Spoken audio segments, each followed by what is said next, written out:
Mwaka 2004 katika kijiji kidogo cha Mwaloni kilichopo pembezoni mwa mji wa Bukoba, palizaliwa huduma mpya ya kiroho iliyovutia maelfu ya watu wengi.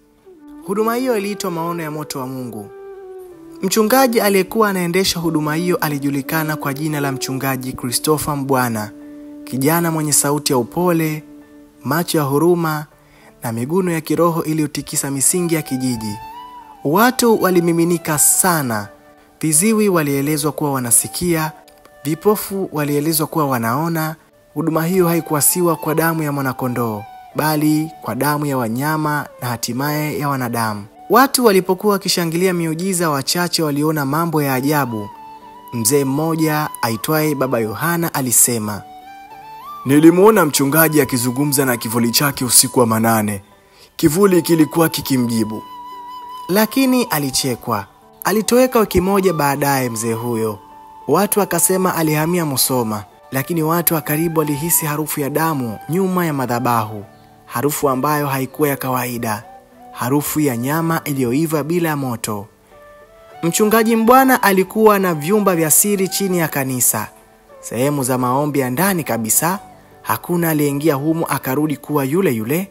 Wengine walipotea kabisa ndani ya vyumba hivyo. Huduma ilipozidi kukua, watu walianza kufa kisirisiri. Kila mara baada ya usiku wa ufunuo, mtu mmoja aliyekuwa na matumaini, ndoto na maono alipotea kabisa.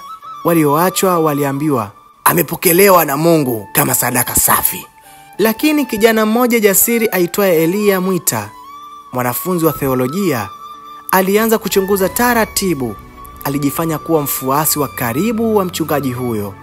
Aliona mengi sana: mihutasari ya mikataba ya damu, majina ya waumini waliopangiwa kuwa kafara, na hata picha zao zikiwa zimetiwa alama za damu. Mchungaji Mbwana hakuwa mchungaji wa kawaida kabisa. Alikuwa ametoka ukoo wa wachawi wa Bukurura, ukoo wa kina Malembeka waliosifika kwa kumwaga damu ili kupata nguvu zaidi za kichawi. Aliporithi urithi huo, aliamua kufunika na koti la uinjilisti, na mambo yakawa kama hayo. Alikuwa akiwatoa sadaka wafuasi wake ama waumini wake kanisani. Kijana Elia aliamua kuuanika ukweli, lakini hakujua kwamba alishatajwa kuwa kafara ya sadaka ya ufunuo wa mwisho. Usiku wa tarehe 13 Disemba 2009, alitekwa na wanaume waliovaa mavazi meupe. Alifikishwa kwenye chumba cha chini ya kanisa, akawekwa juu ya madhabahu ya mawe baridi. Lakini wakati kisu kilipoelekezwa kwake, jambo la ajabu lilitokea. Kulikuwa na kishindo cha ghafla.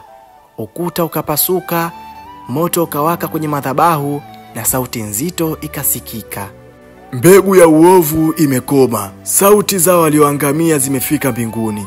Madhabahu ililipuka.